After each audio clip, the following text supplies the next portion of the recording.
With extracts from his own diary tapes and other recordings, former Cabinet Minister Tony Benn recalls how the winter of 1979 became a winter of discontent.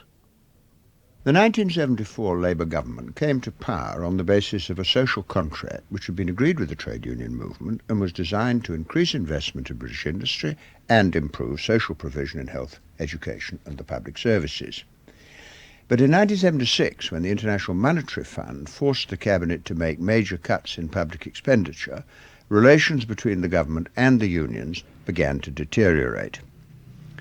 This tension increased after the decision announced in 1978 by the Prime Minister and the Chancellor that wage increases must be limited to 5% in the current year. The first test case came with Ford, and Moss Evans, who just succeeded Jack Jones as General Secretary of the Transport Workers, came to see me to warn of the difficulties that lay ahead. Tuesday the 26th of September 1978. At 5:30 Moss Evans came. And he stayed an hour and a half, considering he had the whole Ford pay claim and a national Ford strike on his hands. It was amazing that he could come away. I said, I noticed that Terry Beckett, the chairman of Ford, has got an 80% pay increase today. Oh, we said, we've known that for ages. Profit-linked, of course. And they've made a great profit. Our people have contributed to it.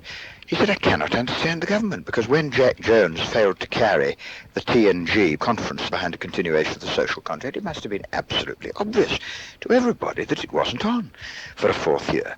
I don't understand what the government are doing. We've pleaded with the government to let us have a chance, because he said the claims may be one thing, but the settlements would only be a few points over the 5. And then if the government later had to say, well, we've been a bit disappointed and we'll have to take corrective action, that's one thing. Maybe tax cuts would be held down a bit next spring. But to fight us to the finish like this is absurd. He said he'd seen Beckett yesterday, and Beckett said, it'll be a 3-month strike, you know.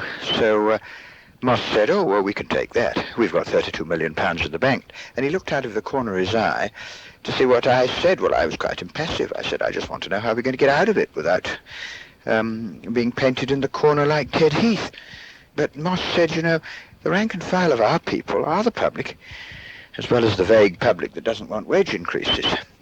He put it very nicely, but he was very determined, and I don't think he could move if he wanted to. He has got to establish himself as a successor to Jack Jones, with the trade union movement doing its job. And that's it, and beginning and end of it. And he said the miners have done all right. We can get through the winter, but if it's absolutely rigid 5%, we're in trouble. Well, that was a most marvellous briefing. The Ford management and unions eventually settled for double figures, which the workers had earned and the company could afford, but it scuppered the 5% policy, and other groups of workers understandably wanted the freedom to negotiate their own settlements.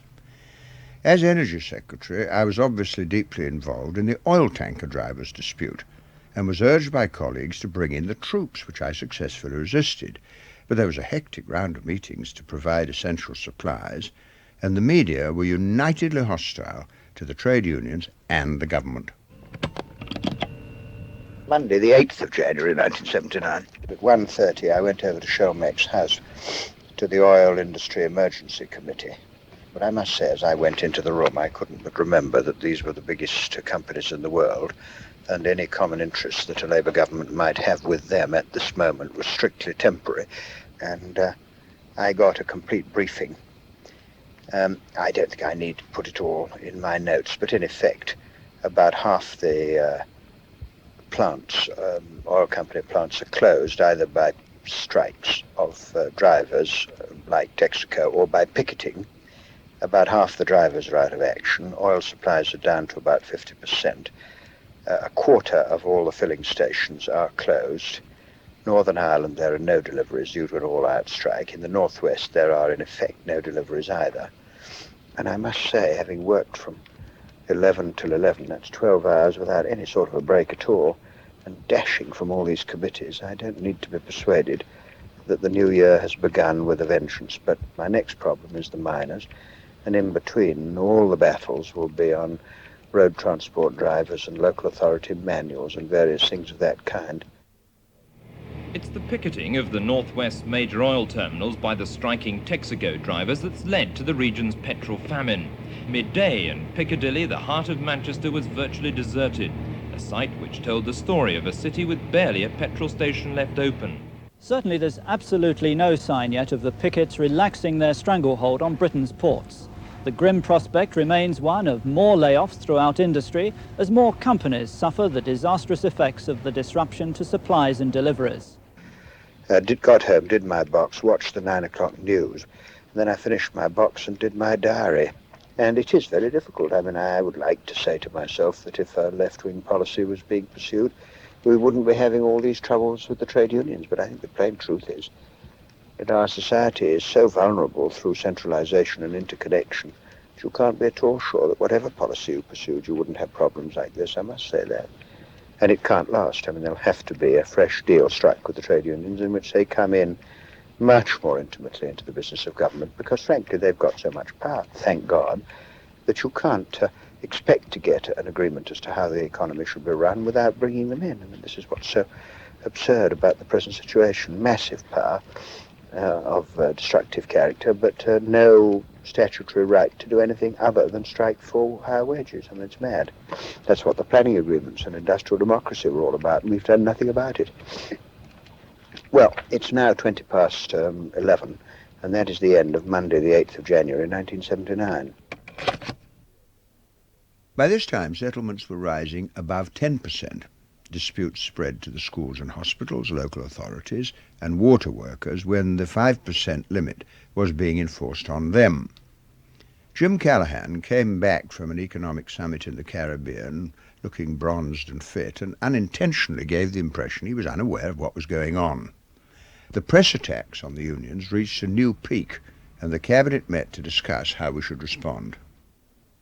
Some patients are now being restricted to one hot meal a day, and volunteers have been manning many kitchens. Sandwiches and soup are all patients have been having in several hospitals this evening. Union action in the northwest has also affected many crematoria and graveyards, though pickets have kept out of sight when funerals have been scheduled. Reports of water being discoloured are now widespread, and as untreated sewage begins to flow into streams and rivers, the authorities warn everyone to boil all tap water before drinking. Thursday, the 1st of February, 1979. Another most remarkable day. I went to bed at 1, got up at 6, and I dictated all yesterday's diary on the very rapid intercity train, the HS 125, from London to Swansea, on my way to going down the pit at Betwist. The various industrial disputes are now dominating completely the headlines. We're still in that atmosphere of siege and crisis, which the media are playing up. At 10:15, or just after, I went to number 10, and this triggered one of the most interesting discussions in the Cabinet we've had for a long time. Jim said, how do we survive? We've got to the point where indiscipline threatens the life of the community, and the government must have a clear line. The situation is extremely grave and dangerous, and Mrs. Thatcher will get support for the most violent anti-trade union policy. John Morris said, well, what do we do about the bodies? This is a battle that the unions want to win. It's not the attitude of our people. They're shocked by what's happening. Army ambulances must be called in. We've got bodies piling up in churches. Dennis said there are serious problems of burials in hospitals, and voluntary work is blacklegging and strike-breaking, and it is right. So you got Dennis Healy saying that it was right to strike-break. John Silkins said, is this what we are really here to discuss? And Jim said, well, I'm more depressed as a trade unionist now about the future of this country than I have been for 50 years, and I never believed it could come to this. He said the TUC show no signs of urgency to win the election or to save themselves. The civil service unions would start selective strikes in the service this month. Shirley Williams said, well, it's one group after another, and this is only the beginning. So Jim Callaghan said, well, in my opinion, we must stick to single figures or I will give up the leadership. Michael Foot said, an election is not a solution. Well, Jim said, it is a solution in the sense that we shall be relieved of office, and I'm totally disillusioned. Michael Foot said, well, that sounds like 1931. And indeed, he was right. Well, Well, Jim said, well, I'm not ready to carry on. I'm fed up with the national executive, and I would feel that if we were defeated this way, at least it would be an honourable end to this cabinet.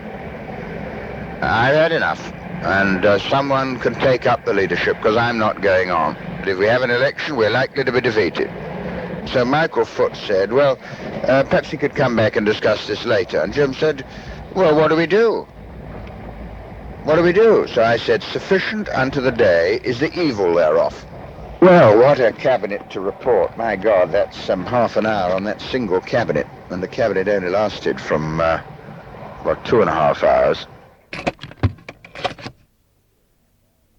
The situation continued to deteriorate because the Cabinet's attempt to impose a flat rate limit on settlements took no account of the differing circumstances in each service or of the capacity of the employers, or for that matter, even the government, to pay. Settlements were eventually reached, and the Cabinet met to consider the economic consequences. Thursday, the 15th of February, 1979. Went to the Cabinet, next week's business, where there really are, in effect, no votes, which is fantastic. Then we moved to pay. Jim said we can't dissociate ourselves in the public mind from the unions, and the poll showed us 20% behind, and we should have to fight against a hostile press. On the present disputes, from 3 o'clock on Friday afternoon to 5 minutes past 2 on Saturday morning, they had negotiated a settlement to the local authority and related disputes. And in the middle of the night, the 8 national officers had been called in, and the agreement had been put on paper and crawled over and agreed. Well, Jim Callaghan said, I would give my not very considerable personal fortune to anyone who could get us out of this annual torment. And later I said, that reminded me of another king who once said, a norm, my kingdom for a norm. But that joke didn't go down very well. Bill Rogers described the situation on the railways. Jim said it's like Leo Kuhn, that man who was always wrestling with a million snakes. Then we came to cash limits, and Dennis said, well, we're not going to finance excessive settlements. And he expected an 11% pay outturn. He said an 11% outturn would require us to cut $1.5 billion off somehow. Jim Callaghan then said if pay goes up, this is the consequence, and this is the most moderate way of dealing with it. He said we are not ready for substantial cuts, but tax increases would not be easy. He said Clive Jenkins had told him that people preferred money in their pockets to having to pay higher taxation. And he said I might warn that any leaks about a disagreement in the Cabinet on the need for cuts would be fatal. Then, just as we were leaving, a note was handed to Jim Callaghan, and he said, I've just had a letter from Len Murray who wants to come and see me because the public service unions are no longer prepared to recommend to their members the settlement that we agreed that night last week. And Jim said, I'm fed up with it. I'll see Len Murray, but I'm going to Cardiff, and I'm not going to see the General Secretaries. So the whole meeting ended with a sort of atmosphere of disaster. But of course we're just back where we were in 76, having cut public expenditure in 76 and restored faith in sterling. We've now lost the battle with the unions, and sterling will be under attack again. And unless we're prepared to stand up to the international bankers in the City of London, we're sunk. In the event, what became known as the Winter of Discontent, triggered as it had been by the Cabinet's capitulation to the bankers in 1976, cost Labour the 1979 election and brought Mrs. Thatcher to power with policies explicitly designed to destroy the power of trade unionism. But it also began a movement of opinion within the Labour Party based upon a determination to see that such a confrontation should never, ever happen again.